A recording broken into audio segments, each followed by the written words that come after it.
Daughter-in-law having more significant medical issues. Good evening, everyone. Glad you can join us tonight for another edition of our Council Virtual Roundtable. So I like to get into it, so let's go ahead and roll and watch the Cub Scout breakout. Good evening, Pacific Rivers Council, and welcome to our virtual roundtable. Today, during our Cup breakout, we're going to be talking about PAC planning and how to plan your activities on your calendar. We'll talk a little bit about budget. And with me, I have brought my ever trusty Cub Master from PAC 007. Diane, how you doing tonight? Good, how are you? I'm doing very well. Thank you for joining us tonight. Of course. So let's I talk about remember last week we talked about planning ahead because we're talking about our camp outs. Well, that planning has to start somewhere. And so tonight I brought tons of examples of calendars that we've used in the last couple of years because there's no wrong way to have a calendar. Right. You just have to have something. And so the first thing you need to talk about is your logistics. And some of that is already determined based on your space that's available, the nights that work out for your facility. So for us, we meet on Mondays because that's when we get to use this fabulous building. Yep. Other things you have to think about is your frequency. You know, what type of meetings do you have to have, and then the cost. So we're fortunate that we don't have to pay for our building. right. So that's not a budget item, but we do have to have a budget to think about the planning things that we do, and you have to bring in money. So fundraising becomes part of your planning as well. Right. And then, like I said, there's many different examples that I brought tonight, and there's no wrong way to use it. You can use like a school calendar, you can use a Word document, or you can make a chart. There's a lot of different ways that you can do. Yeah. But the one thing you always want to use too when using your planning is what's in front of you. You want to use that journey to excellence. You can work on that throughout the year, but you already know where you're going to begin at. Right, and this is a great tool for you to use when you're planning and creating your planning calendar. Yep, and a lot of them, I mean, right there, starting with your first one, you know, these change every year, but the foundation of them is the same. Right. So even if we don't have next year's, we can still use this year's. So that planning and budget, that's your first one. Just having a budget and a plan, you've got bronze level right there. And then your outdoor activities are there as well. So you just make sure you have activities throughout the year, and you've got that category too. So it's a really great tool to help you plan your calendar throughout the year. And everything's broken down. You have your planning, your budget, you have your membership, you have your program, and then you have your volunteer leadership as well. So all of that is covered. And really, if you do the minimum what's on here, you're going to earn at least bronze. Yeah. At least. So if you're using this, I think you'll create a good program for your unit, and you'll come up with some great activities. Yep, and all those categories too that you just stated, I include in my calendar as well. Okay. So things that you need to think about, who's involved in the planning? That's right. You know, Very important. is it the scouts? Is it the leaders? Is it the parents? You have to think about that. So your key three, so depending on who's involved in that in your facility, your COR may be more involved with the calendar and regarding coordination of the facility. I know that happens for us, and so we have to make sure we're able to reserve the rooms that we need. Leaders, they need to be on board and know what's coming up for the next year. And then your parents, because they're the one transporting, because we're a PAC. Right. So without them, you're not going to be able to fully implement a full program. Right. So do you get any type of feedback from the scouts themselves? I know it's a PAC, and really the adults are really driving everything, but do you ever sit the Cubs down and say, hey guys, gals, what would you like to do or see over the year? We used the year prior to see what was a good hit and what was a miss. And based on the participation there, we either carry it over or we don't. Okay. It's a little bit harder just because of spacing for us, but that is something that you could implement for other programs. Good. So things to include, so what's on your calendar? You need your dead meetings. Another one on there, you need to have committee meetings. Right. You know, the parents, you can do the bare bones of your initial calendar and put some random dates on there. And then every committee meeting, touch base about the next coming months, so that way you're doing it throughout the year. You don't want to plan it and not touch it again. You Right. want to be touching it throughout each month as possible. Things change, programs change, other activities will come, come online that weren't on the schedule that will come up later on during the year. That depending on when you do your calendar for the following year, there will be activities that will pop on the calendar. Maybe that's something that you want to change. See, I think it's important that every month when you meet at your committee because you do look at the calendar and see if anything's changed. Because it's life, stuff does change. Well, even just with changing, we did our annual planning in August, right before the school year started, but nobody showed up. So because in the area they get out of school so late, we actually end our program right before we start our summer months. And so by having the planning meeting while school is still in session, we found that participation was a lot higher. Okay. So you'll find some adjustments with that too. So, and then PAC meetings, those need to get included on there, and then you'll have your bare bones between your meeting dates.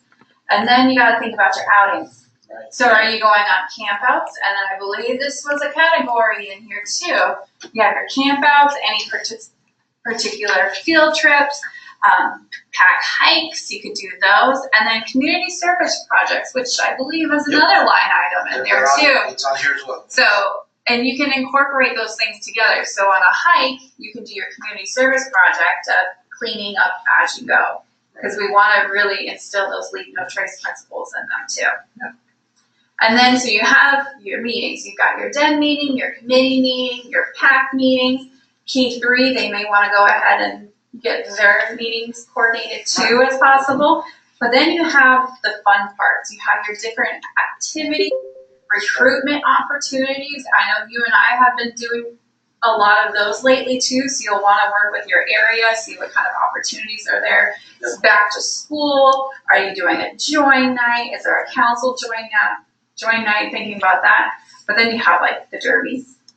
And I say derbies because there's more than one. Right, there's more than one. You've got the Pinewood Derby, you've got Space Derby, right. Rain Gutter Regatta. Right. And Rain Gutter Regatta is a great one to incorporate in the summer and keep the scouts involved. Because summer's busy between camp and just summer break, but you still want to keep them scouting. Exactly, yeah. So your program, if you can help it, should not go just the school year. You should meet throughout the summer as well. Yeah, even the summer, yes. And then the council has a lot of great activities. So like Scoutorama, that's coming up, right? And May 11th, I believe, Mother's Day weekend. That's right. Happy Mother's Day. Yes. Take them out for a fun time. That's right. Or moms go get a break while your scouts are there. Exactly, yes. Camps. So there's a lot of great council camps. The Palani is coming up. You have the Mom and Me, Dad and Lad. There's resident camp, day camp. There's fall festival. There's a lot of camps. And then as you incorporate the troop, there's a lot more too. Where you have your weed blows, you have your night hike. So there's a lot of council activities, and you can find those on the Pacific Harbors Council website, like you show. And then training opportunities. So that's another on their volunteer leadership. So you want to incorporate activities and opportunities for the leaders to get their training as well. So University of Scouting is a great one to take all of your leaders on one day and get the training that they need. Or you can work with the trainer council and work with them about getting training done for your area, or your district commissioner can come in and do the youth protection training. That is the minimum that you want all of your families to even have too, and then you want the training on top of that. So you can incorporate it in your calendar too. Yep, and you can add all of that in, and if they have a heads up, they can make the accommodations to be there. Blue and Gold Banquet, got to celebrate the birthday of scouting. So that's always a big night. During the summer and even spring, fall, when it's nicer in Washington, there's a lot of the scout nights. So like the University of Washington has the Husky football game. That's right. Rainier's baseball game. That's coming up too. That is in June. And then there's also there's a bunch of different activities for scout nights that are a great opportunity. You go to hockey games, baseball, and then there's just within the communities too, they do a lot. And then fundraising. So we talked about the budget. You have your dues that come in, but that's really covering what the scout and the pack need. But on top of that, you want a little flexibility. Right. So you want to work into your budget some type of fundraising and how you can do that so you can work with your community. And then collaboration.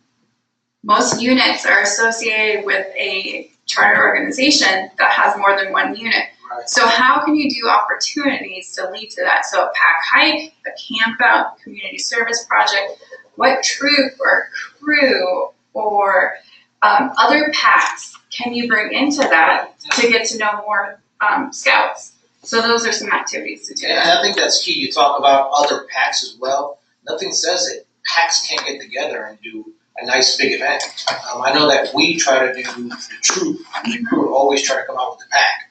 That way we can, do that bonding with the pack and the troop, and the Cubs really get to see what, the troop does. So I think that's a great thing to really incorporate into your calendar so everybody's tracking and everybody, the events are really well attended. That way everyone's there. Bottom line is, when you're working on these calendars and you put all these stuff in here, fun. Make it all fun, because that's, you want to keep them engaged and you want people, you want everyone to keep coming back. So that's definitely. Well, that takes me to the tips really of doing a calendar is when you're choosing all the different activities, you want to think about the purpose. Right. Does it serve a purpose? Mm-hmm. Is it fun? Right. And you want it to be fun because, like you said, they're not going to come if it's not fun. If you bore them to death, you get it. Yeah. That's right. And parents, if you have them fill out that family talent survey that we've talked about in the That's past, right. you can use that or just to get to know them. But how can you incorporate their talents, their skills, their knowledge into those activities too and get them to really step up and be interested? Even little stuff. I mean, they don't have to do a lot of stuff. Even just one little thing for an activity, you can really get them engaged. Oh, absolutely. So that's really good. And then you want to make sure that everybody can be included. So what accommodations need to be made or what can you do to adjust, but making sure that everything, from your logistics as well as to where you're going, as much inclusion as possible.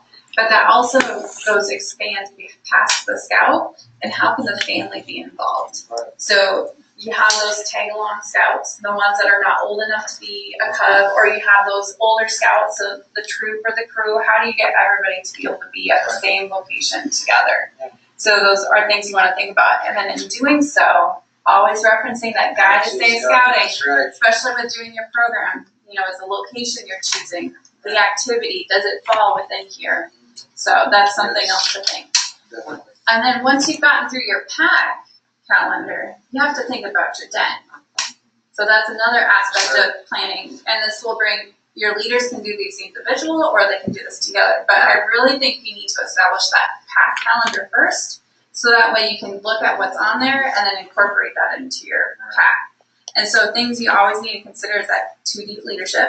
So again, guide to safe scouting, that's the number one rule. Collaboration. So if you're a large pack and have multiple dens, That's right. how do all the dens go on that same field trip or same outing? Or there's similar activities for each rank. Somebody else needs to go to that police station or the fire station. Right. Yeah. How do you get them involved as well? And your achievements, using that pack calendar, how do you strategize and get those specific camping ones done at the camp out? Or just thinking about the time of the year, do you really want to go camping in January? If you could do that in April or May instead. Exactly. So if you plan ahead, you can coordinate that. Yes. And then be flexible. How many snow weeks did we just have? 2, 3 meetings we had to miss? At least a couple. Yeah. At least a couple. So just be flexible. Be able to adjust and make the changes as needed. You want to help them make rank, but it's okay if a scout misses something and is unable to get to that. Or you work with that family so that they know what to do They at can home. always make it up, so that's not a problem. Yeah. And again, those family talents. Just because you're the den leader doesn't mean you have to run the den. All you are there is help supervising, so this is a great one at the Tigers and the Lions where everybody is supposed to be rotating through. So really use those family talents and get those parents involved. Nobody wants that parent who's sitting in the back of the room playing on their phone, scrolling through.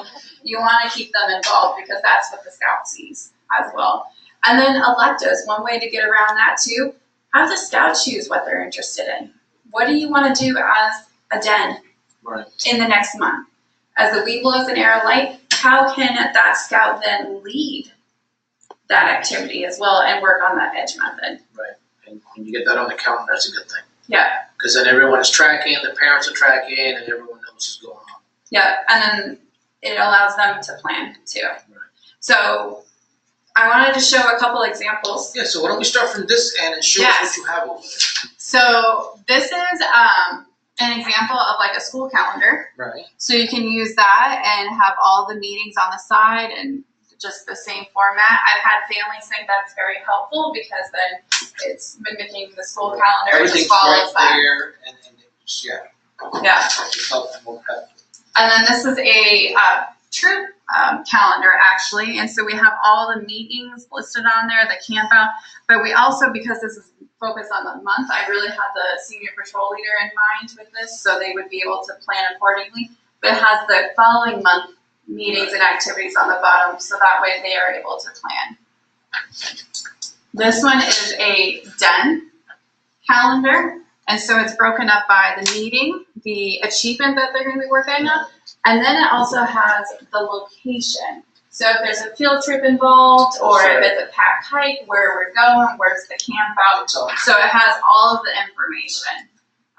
One of the pack calendars that we have done is where you have the date, the type of meeting or activity, as well as council events on there. And we found that very helpful because a lot of families weren't checking the Pacific Harbor's website, so they weren't aware of a lot of those activities. And then all of a sudden you have a higher amount of people attending that Harley Davidson, you know, getting their Pinewood Derby or going to camp. I'm like, I had no idea. Right. So it really was helpful. And then these are just some other den calendars where I just kind of started. And it just real basics has that on there, and then that's a pack calendar Right. again. It's a monthly pack calendar, right? But it doesn't have, it just has the dates and what the activity is. Yep, and you don't have to be super fancy. You don't have to be complicated. You're basically telling your family what's happening and where to be and when, and that's all they need to know. And if you talk about it frequently at your, you know, quick announcement at the PAC meeting, at your committee meetings, they're going to be in the loop and they're going to know. Yeah, and another great tool that, you know, people are using now, Scoutbook. Yes. It's the Scoutbook calendar, which is one of my favorites now because I've populated the troops calendar. All of it's on there, so parents can go in there whenever they want, and they can just look. They can plan and go, okay, they've got this coming up, and it's all right there because you give everyone access, and they can view the calendar as well. Because some people like a piece of paper in front of them.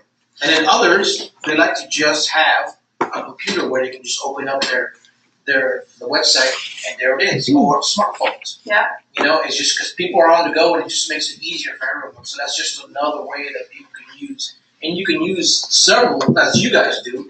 You guys use different ways to communicate with your den, your pack, your families, you know, the troop that's involved with you guys, the crew, and now the girl troop. So that's all you use. Everybody on the same sheet of music and everyone's tracking all the activities. So we can support each other. I think that's important. With Scoutbook too, you can send out reminders. That's right. So that way they're like, oh, I had no idea. It's like, well, did you now though? Because I know I sent a reminder 3 days before and then 1 day before I too. get your reminders. Yes.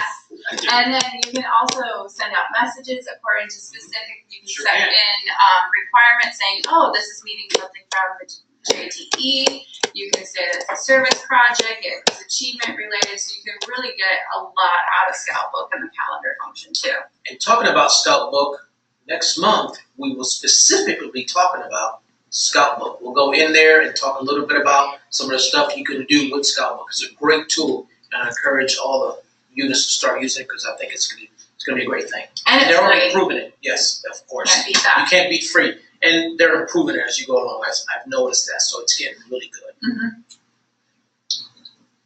Yeah. Anything else? I know we talked about, so one of the things that I think is important as you're doing you're gathering all your documents and your calendars is to remember to get your school calendars. when they Yes. Come out. That way you know, so for instance, you know, you have your spring breaks. Mhm. You know, and a lot of families, they take that time and they go away. So do you really want to plan an activity or do you really want to plan a PAC meeting or something else during that week? So that's something you really think about. And you also mentioned your charter organization because we use this building. So you got to look at their calendar as well to see what's coming up because there's a lot of activities that happen here. So I think that's another thing that you need to make sure you have is your wherever you're meeting have their activity calendar as well. So as you're putting all this together, make sure that you incorporate all of your calendars because there's a lot of stuff going on in other areas than just our little world, and that's important that we remember that as well. Well, then you also need to think about the holidays too. So we already talked about the summer. You want to keep them engaged. So yes, you want them to go to summer camp, but what do you want to do as a pack or as a den? And what can you do? So we've done an end of summer fish out, but we got smoked out. So we were fishing indoors. We went fishing for Swedish fish. So we still caught the fish. Yes. We've done. And they had a great time. They did. They had a great time. Even last minute changes like that. We do rain gutter regatta because in July it's the 1 month that's actually hot, so they enjoy being out there in the water and doing family games. And in June we do our move up, but we also do our end of the calendar year calendar. We do a camp out right before school gets out too, so that way they're still around before summer break. Right. But how do you incorporate and keep your program strong? Because those are opportunities that the kids are going and seeing other friends that you can really do as a recruitment, as well as invite the neighborhood, have them come out, meet at the park. That's right. So there's a lot of stuff that you can really incorporate into your calendar.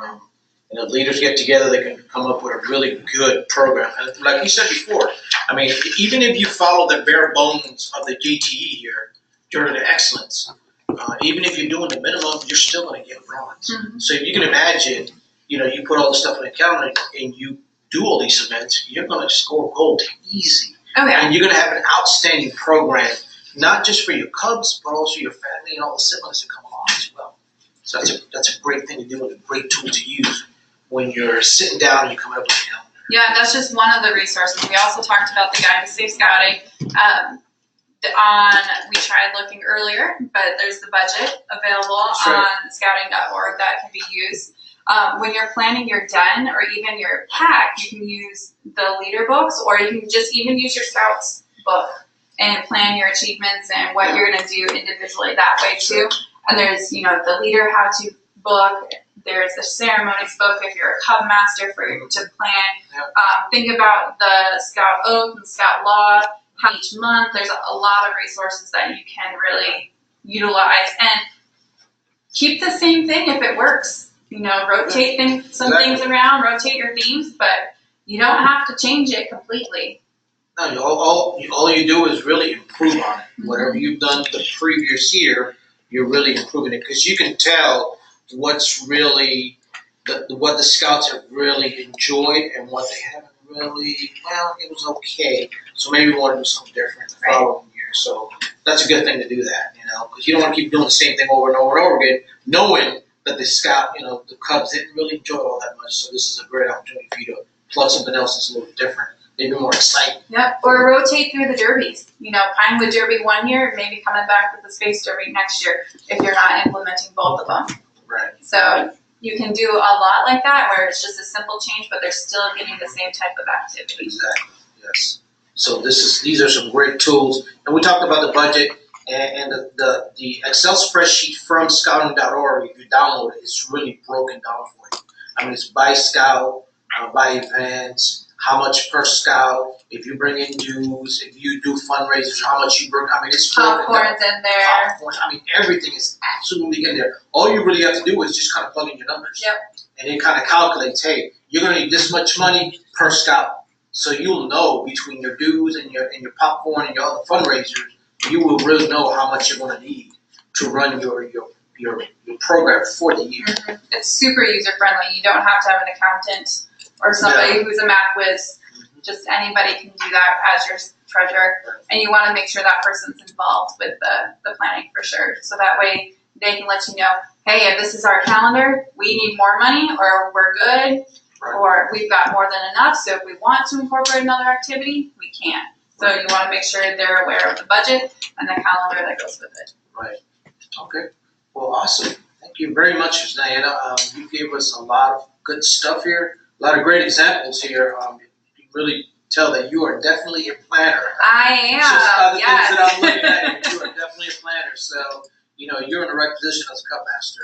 So I want to thank you for sharing this with us, and I hope that was useful for our audience, because I know some packs are smaller, some are bigger, so they do different things. Maybe we've given them a couple good ideas here that they can use. Well, just for food for thought too, when I came on as Cub Master, we only had 13 scouts, and we had a bare minimum for our calendar. We did the same activities, but now that we've grown to over 30 scouts, our calendar is just about the same.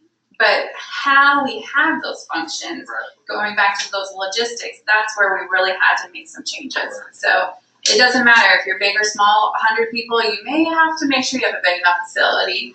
But the activity-wise, you can still run it the same way. Okay, awesome. Well, thank you very much, Ms. Diana. Thanks And for all of you out there, make sure you do a great planning session for your packs. Jam it packed full of great activities for your Cubs, your families, and your siblings. And have a good time. Remember, keep it fun. Until next time, keep on scouting. Good. All right, so that was a really good taping we had with Diana, and she came up with a lot of great ideas. And she is a planner. She's got quite the arsenal of tools and calendars and everything else she uses. So that was really outstanding doing that with her. So now what we're going to shift over, and Barb is going to turn on a very special announcement special announcement.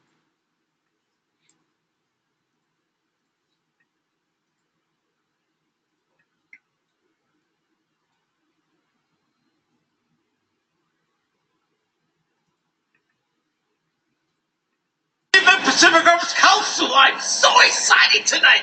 You will never know where I am. I am at Cheney Stadium with Barb, special guest, and Mark Woodman. So for all those baseball fans, you know what's coming up. Baseball season. So guess what? It's about the time to eat some popcorn and drink some soda and just have a great old time.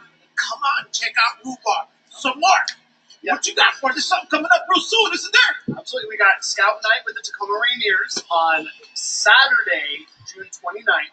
Doors open here at Cheney Stadium at 5:05 p.m. So come check it out. All the details are on pacificharbors.org, ready to go. And come out and see our favorite reindeer, Rhubarb. That's right. Don't forget about Rhubarb. Come check out the Rainiers. As you can see behind us, they're getting the field ready. So it's time to get excited about baseball. Come out and check out the Rainiers. Come out, hang out with Rhubarb.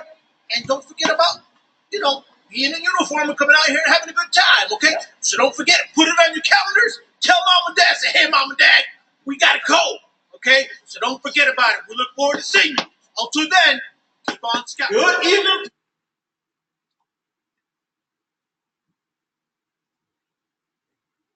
Am I on? You are, yeah. All right. So one thing that I need to mention about the times is the game starts at 5:05. The gates actually open at 3 o'clock. So you want to get there early enough so you can get some good seats.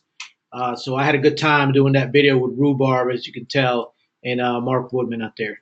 So what we're going to do now, we're going to shift into the calendar and just kind of go over a couple of things that are coming up.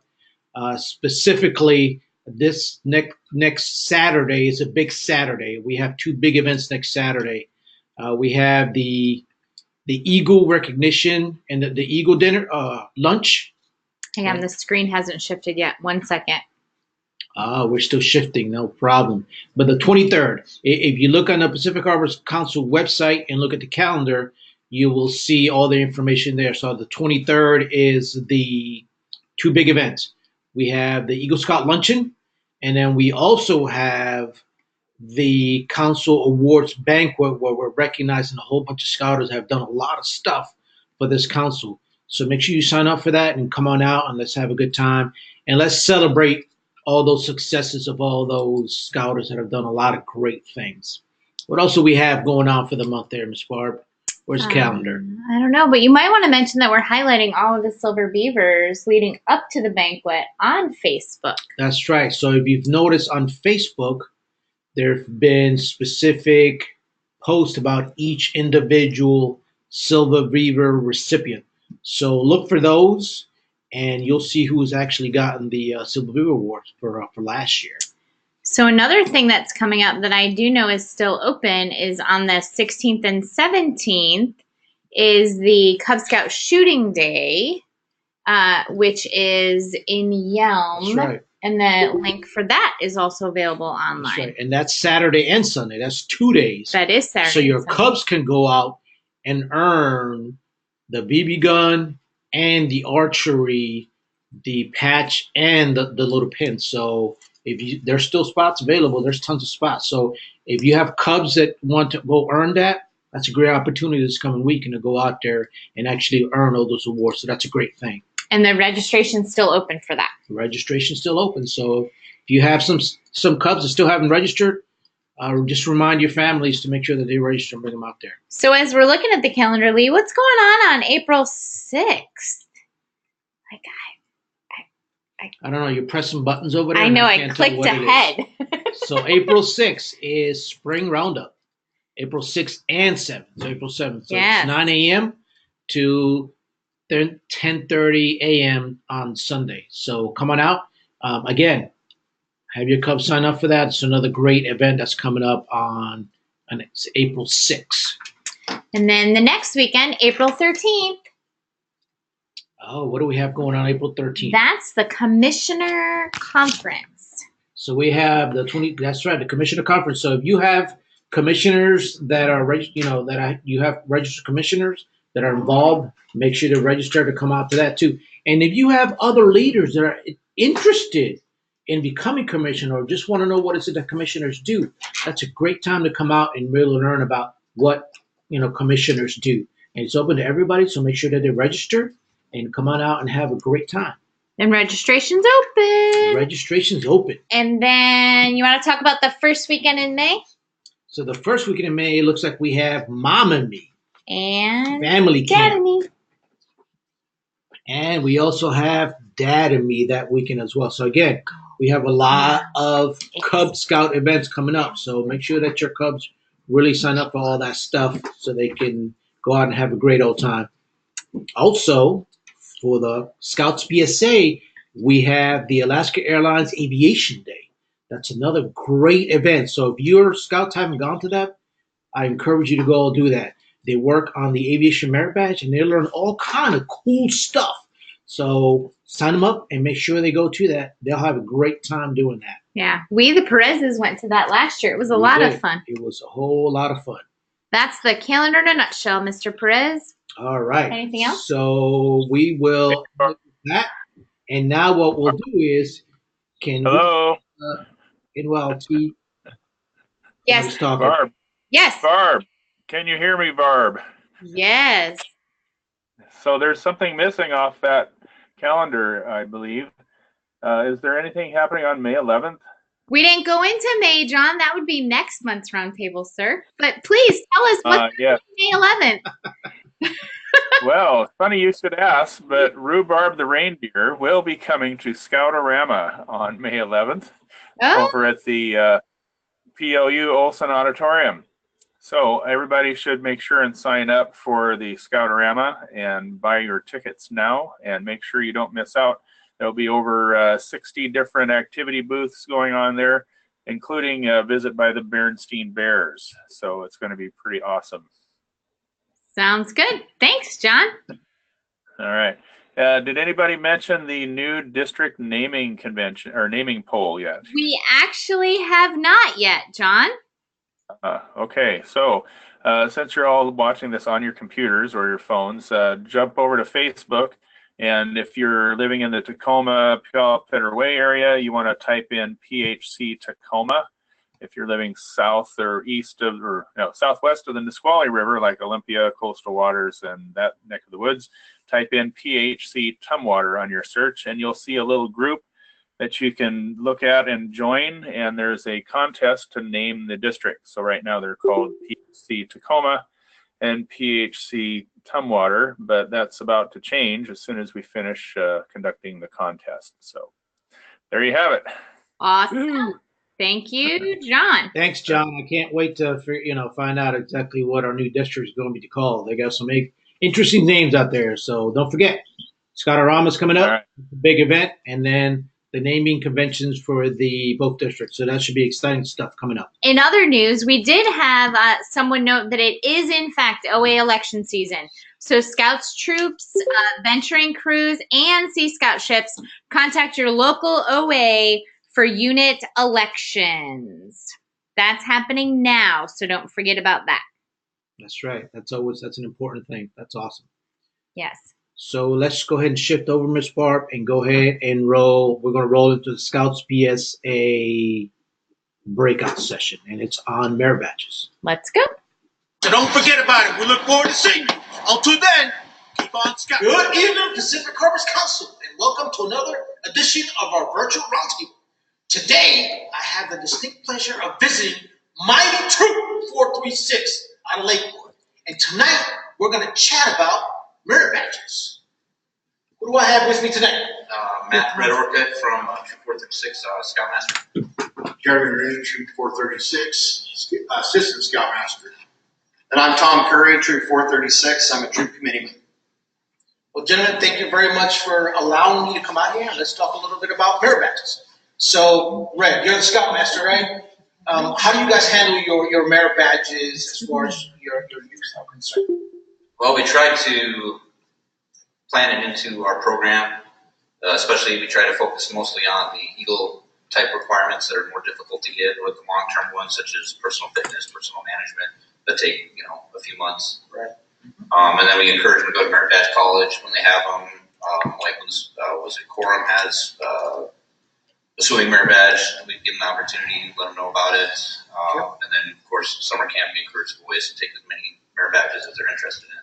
Right. So when they go to summer camp, do you encourage them to pick certain merit badges, or you just kind of let them, hey guys, you just pick whatever you guys want? Or how do you? We usually work with the advancements on that to go, okay, what merit badges are the boys looking at, and we try to make sure that they work on a couple merit badges towards either advancements or towards Eagle.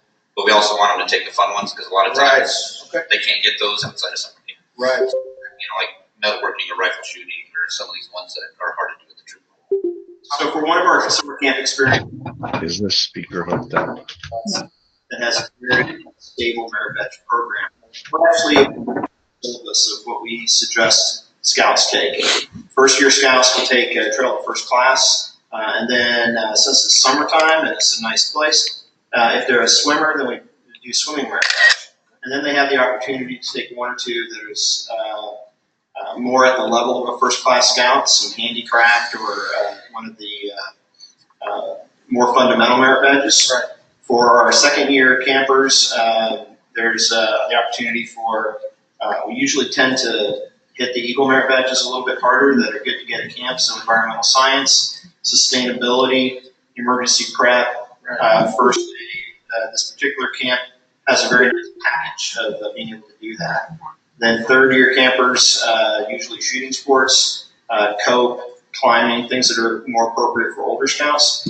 And then for the more senior scouts, 17, 18-year-olds, there's a lot of opportunity for the occupational merit badges, plumbing, welding, farm mechanics, animal sciences, those sorts of things. So we do automotive maintenance. We do a program. Another thing that we will do is in some of our preparatory campouts prior to summer camp, we have the ability in our troop of having a lot of subject matter experts and opportunities. So we will pick a merit badge and work on it as part of our preparatory experiences.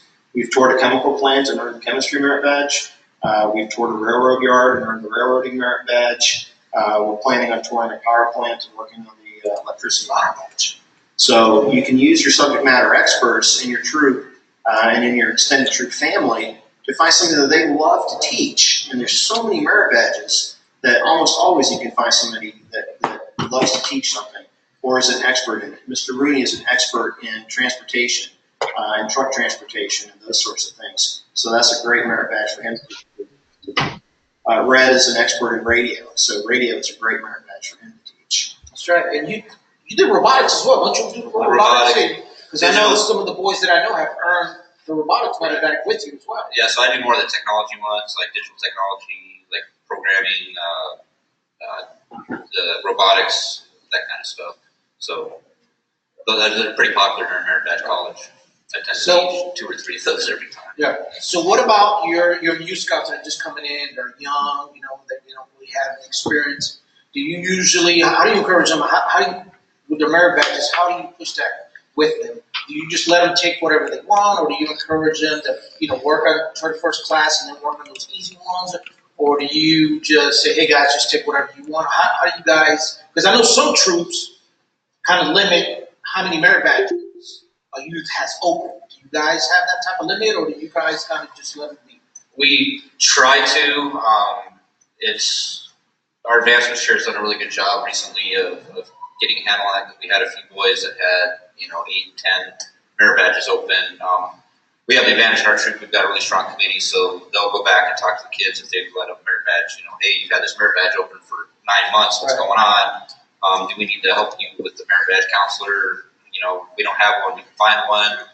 With the newer kids, we try to focus a little more on the trail of first class, and then if we have a cooking merit badge or something like that, because it does go kind of with the campouts, we'll encourage them to kind of start on it. But we look at the level.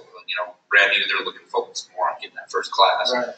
So, like Tom said, in summer camp is when we kind of focus a little more on the merit badges for them to get them started. That's a perfect opportunity in a kind of a controlled environment for them to be at a level with their own peers versus us throwing them in with an Eagle Scout or a Life Scout for a cooking merit badge. So we do try to encourage when they're a little younger, after they've gotten their first class, to take more of the difficult, well, not difficult, but like personal fitness, personal management, the ones that take 3 or 4 months, because you probably talked to nearly any Life Scout, and they've taken personal management, probably started at 4 different times. Right. Yeah. So the younger they start those ones, the better, because you don't want them to be 17 and 10 months and all of a sudden realize they have a merit badge that takes 3 months. Right. So I think each troop finds their own way of doing things. We are boy-led, but adult managed. And for a scout who's new to this, I think picking some easy wins. I mean, every merit badge is hard in its own ways. There are some that are certainly easier to do as a group or easier to do as an outing. Fire safety is a great one. You go to the fire station, you see the big truck. That's right up a 12-year-old's alley. They love that. Yes.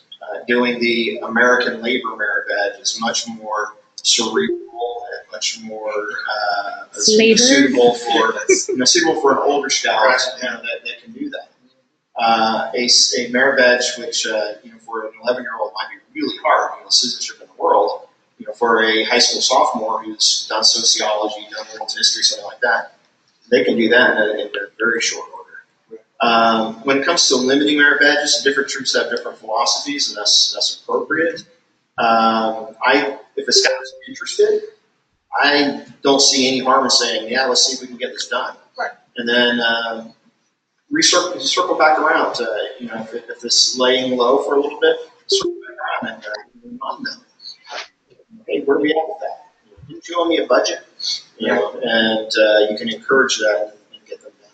Okay. Awesome. So sometimes with the boys, they kind of forget that they've started it. They'll let it go, and you have to reach. Like I said, you have to come back around. Like my son at one time had, I think, 12 or 13 merit badges open, and half the ones he didn't even remember. He's like, "Oh yeah, I started fishing.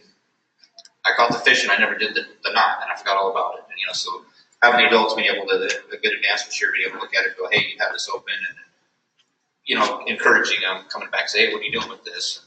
And that helps get the merit badges. So your troop procedure. Do the youth usually come to you, say, hey, Scoutmaster, I want to work on whatever merit badge, and they open their merit badge with you, you give them the blue card and all that? They usually talk with the advancement chair first to get their blue card, and our current advancement chair a lot of times look and go, well, you've got this many, I'm not going to stop you, but you still need to work on these. Right. And then I'll sign off usually on, okay, I think, it's appropriate for the age or, where they're at. Or, I don't think I've ever said no to any scout that wants to take a merit badge, but they just usually come through me to make sure I'm aware that they're taking the merit badge. I think there's 2 tools that are very, very helpful.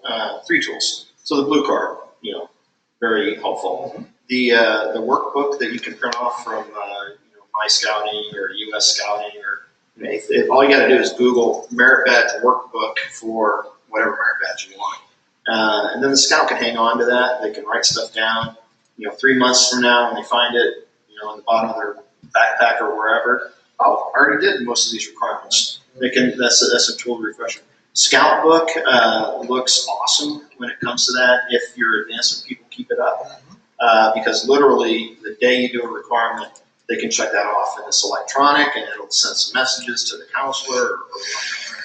I think any troop out there has got a lot more resources than they know they have. They just talk to their adults, figure out what people are interested in, figure out what hobbies they have, and a little bit of encouragement, and you can get adults that never would have thought they could teach or be a scouter or impact the life of a scout.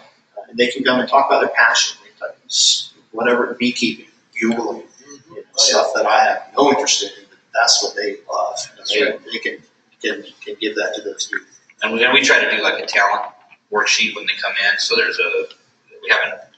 have a sheet basically that says, okay, what are your interests, what are your hobbies, and a lot of times parents will be like, oh, you mean I can help, and they're not really aware until you hand them a piece of paper and say, hey, give us some hobbies, and then we can kind of come back and encourage them to, hey, maybe you want to teach American class.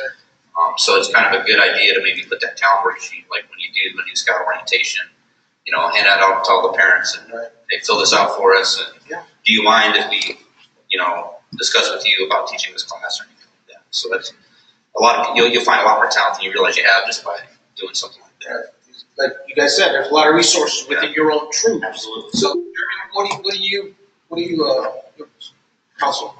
I do the truck driving and transportation merit badge and traffic safety, and I also do the cooking merit badge.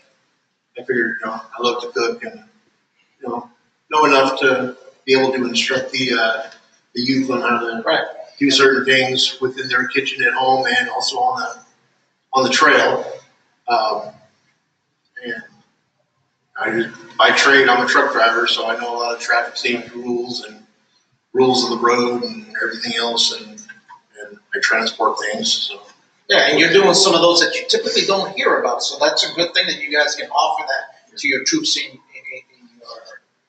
That's one of the reasons why I decided to go ahead and do that, was because you don't see too many boys with those merit badges, and so getting something. Otherwise, probably good. Okay, awesome. Well, gentlemen, thank you very much. I appreciate you letting me come visit you guys and talk a little bit about marriage, because that's important for our youth. A lot of the youth work on merit badges, and it'll be things that they do later on in life. So that's a great thing. So thank you for having us, and keep doing what you're doing. Pacific Coast Consuls, until next time, keep on scouting. Good. Oh, we're going to keep Pacific Coast Council. I have a special guest with me tonight. As we were talking about merit badges, I figured we'd talk to an Eagle Scout. So I have with me J.P. Bailey, an Eagle Scout of the mighty Troop 436. So J.P., tell us a little bit about some of the merit badges that you have earned along your scouting career so far. Sure. So I earned about 50 merit badges. I almost earned my second silver comp, so that would put me to 30 extra merit badges. Originally, you're supposed to earn 20 merit badges to earn the rank of Eagle. And my favorite merit badges that I've earned would be the cooking, because I like cooking, as well as the chemistry and nuclear science, because I kind of like that science stuff. And I'm not really fond of the citizenship, but I just did those just because they're Eagle required. So for advice as how you should get your merit badges is you should try to get the Eagle ones out of the way as soon as you join, especially the cooking and the personal management and the family life, because those things take like 3 months to complete, and you have to log all your cooking, how many calories was each food item, and how much it costs. And a lot of those were really difficult to get. I did require some help from my dad to get them. But after that, I was able to complete all those requirements, get those merit badges, and yeah, I'm pretty proud of myself for getting those. It was really worth it. Okay, awesome. So you've got several summer camps now. Wasn't there one summer where you earned 15 merit badges or so? Yes, so I went to Camp Piggott, and then I went to Camp Geiger. Right. So from each of those, I earned about 5 merit badges. And I also went to Camp 5, which I earned 4, so almost 50. But you were pretty close to that. Pretty close, yeah. So what, I know you mentioned a couple of your favorites. Tell us about probably one of your most memorable moments on one of those favorite merit badges that you've worked on. What's one of those things that really stuck out to you as you're working on that merit badge? You remember that? Sure. So one was when I was working on the cooking merit badge when I was at the Austria. And so we were making pancakes, and it was like instant pancakes. So you have like pancake powder in this tube, and then you pour water in that. So what you're supposed to do is you're supposed to shake it. So the person who handed it to me did not screw the lid tight enough. So when I started shaking, it splattered all over my shirt, so it was covered in pancake. And So you were just one big pancake then, pretty much. So you definitely won't forget about that one later. You're probably taking your grandkids about that. Outstanding. Was there another merit badge that you really sticks out to you that you really were like, wow, I'm glad I did that merit badge? Right. So metalworking, I don't really find many places that do that merit badge. So Camp 5 was the one that was providing that. And I really enjoyed working with metal. I learned some things about how you're supposed to cool it properly. So that's pretty cool. So, and you have your Eagle Scout, and you're still working on merit badges, aren't you? Yes. So how old are you now? I'm 16. So you still got a couple years. Right. So are your intentions to continue to work on merit badges and adding to your record there? Right. So any merit badges that pops up that I don't have that interest me, I just take. So shotgun is one merit badge that I'm really interested in taking. Right. I know they have that at Camp Geiger, which is in Missouri, but I don't know anywhere else where they have it. Because there's a lot of other summer camps that do have that. So good. So you're still working on. You're still motivated. You're still doing that thing. And is there anything that you've taken so far that you could probably say, hey, you know what? I would probably like to do that as we grow older as a career. Is there anything you've taken so far that might interest you to do that? Yeah, so the chemistry merit badge and nuclear science. So I'm kind of interested in that field, and I'm planning on being an engineer someday in those fields. So yeah, those were the 2 merit badges that kind of stuck out for my future. Okay, awesome.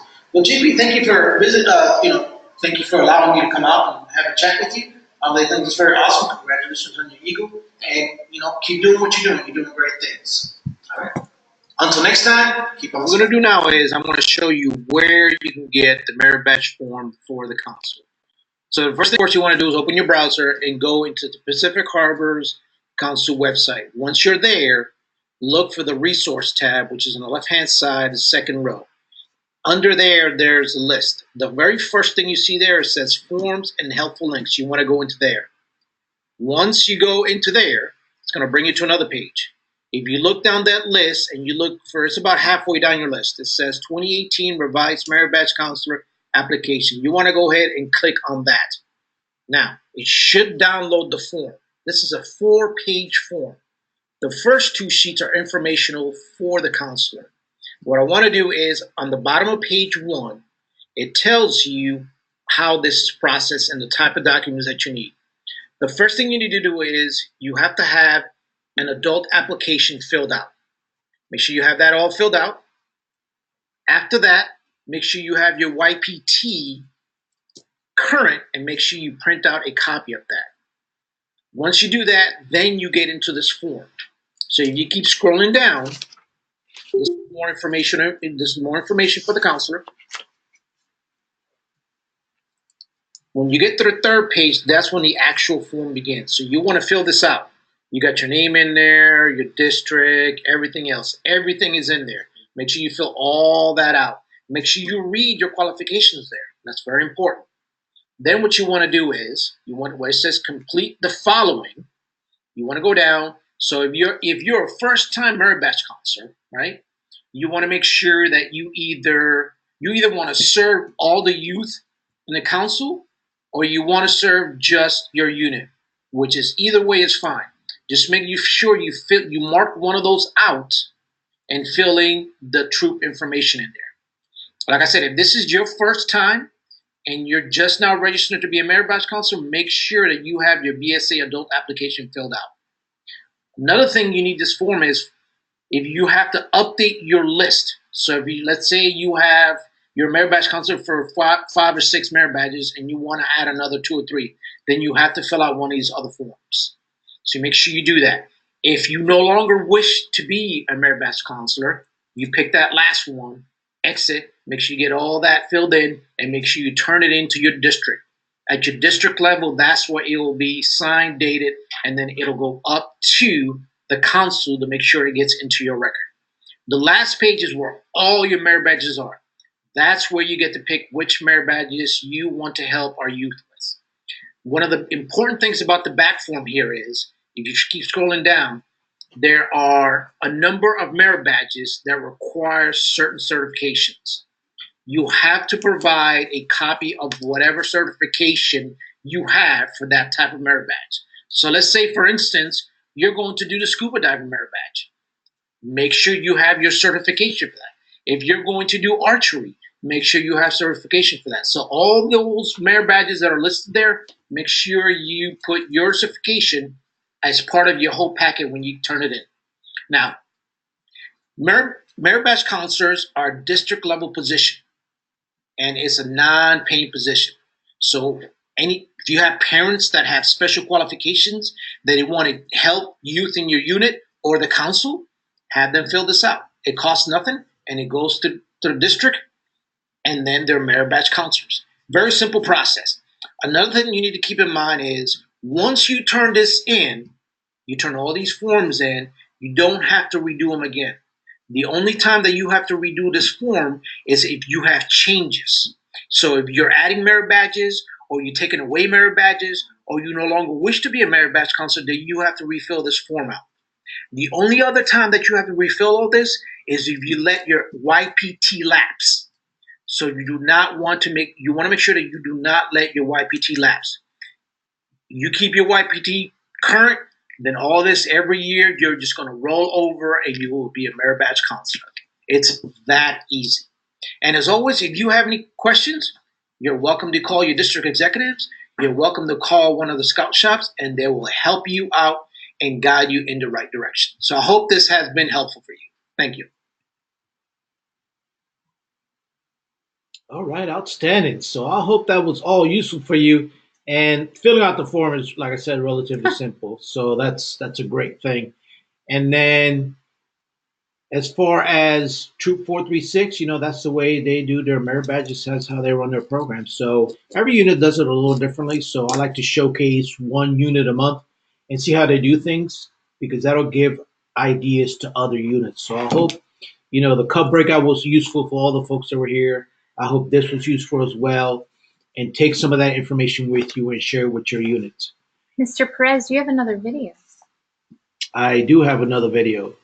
We'll go over just a little bit, but so we're always talking about NYLT, National Youth Leadership Training. So we had the opportunity to make one video. But wait, there's more. Before you move into that video, did you notice the theme of the Family Talent Survey everywhere in the Cub breakouts, in the Scouts breakout? Did you notice that that's a useful tool? It is. It is a very useful tool. I hope that all the units are using that, because you can get a lot of information there that you can actually use that will help you incorporate your adults with all those that they have different different skills and different talents that you can use. So, and you can involve everyone. So everyone's not, there's not a couple of people doing everything. You have everyone participating and doing everything. So definitely use those. Okay, I'm sorry. You were talking about NYLT? Yes, you want to roll the video, ma'am? Sure. Maybe. Good evening, Pacific Rivers Council. Oh, what Welcome happened? to our virtual roundtable. You don't have a video. Okay, so there is no video. So what we'll do now is, and that's okay, that's just more material for next month. So that's okay. And really, it's already almost 8 o'clock, and I think people know how I am. I like to start on time and end on time, because I want to honor your time, because that is probably the biggest commodity we have, is our time. So for those that tuned in, thank you very much. And as always, if you have any feedback, please make sure you share that. We need to know how many groups are together. How many groups are together? Yeah, like Hylabos has like 7 folks up there. And I think there's a group from Timberline together, maybe Coastal Water. So we really want to keep track of our roundtable numbers so we can get those entered. So any other groups out there other than Hylabos? We can't hear you. Puget Sound. And how many you got there, John? 1. Oh. Groups, John. Groups. Yeah, well, we're talking about Hylabos. How many? 9 of us here. Say it again. Hi, there's 9, so you get an accurate count. 9 at Hylabos. Awesome. Thank you. So if someone down there can keep track of that way, if people are working on their training notes or anything else like that, then whoever's down there, you guys can really keep track of that. Because we're just kind of keeping track of numbers. So we're not, we take a picture of all the folks that have actually signed in, but we don't have everybody's numbers. So make sure that someone tracks that. That way your leaders can get credit for attending the roundtables. Because leader knots are important, because leader recognition is very important. And we will be talking about that here pretty soon, about leader recognition. So that's coming up as well. Great. So it is after 8. Hey, Barb. Yes, John. or Lee. Yeah, so just one final parting thought here. I'll report on the current status of the district naming contests here. Okay. So for the Tacoma area group, which is comprising Hylabos, Puget Sound, Mount Tahoma, and Glacier View, the vote is 114 votes for Mount Rainier District, or 7 votes for Salish, and 2 votes for Chinook. Looking down to the Tumwater area, that sounds like a landslide over there, John. Yeah, I know. So over in the Tumwater, Olympia, Coastal Waters, and Timberline area, we started a new poll today that includes the name Olympic, which wasn't part of the original survey.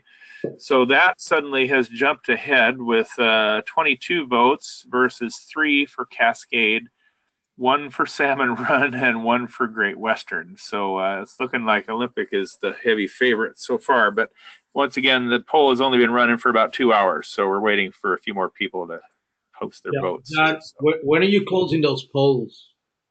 I'm thinking, well, the one for the Tacoma area is probably just about done because everybody who's seen it has voted. But this other one we just started today, so I would imagine it'll probably run at least till Monday. At the soonest, we'll close that one off. Okay. Sweet. Awesome. So those folks that are in those districts or those old districts, make sure your folks, make sure you encourage them to vote. You never know what can happen with those names, so make sure people go out there and vote. Yep. Join the Facebook groups. That's right. That's right. Join those Facebook. Okay. All right. Bye-bye. Bye-bye. John, I appreciate that. So again, folks, if you have any feedback for me, any ideas, please, I'm always welcome to new ideas. I always incorporate a lot of stuff that people tell me and ask for. The calendar was pretty much based on what folks wanted me to cover, and that's what I've been trying to do. So your stuff matters to me. Won't you visit units? Yes, I will. So if a specific unit come to me and say, "Hey, Lee, can you come down and do a segment on the unit?" I'd be happy to come down and do a video on that.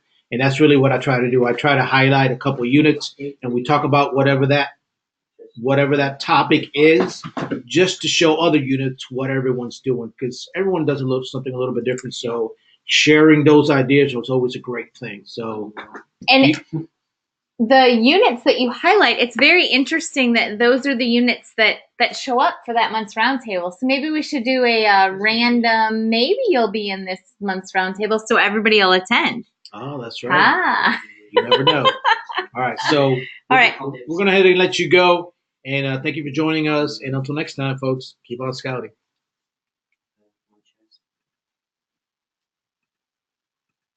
Thank you.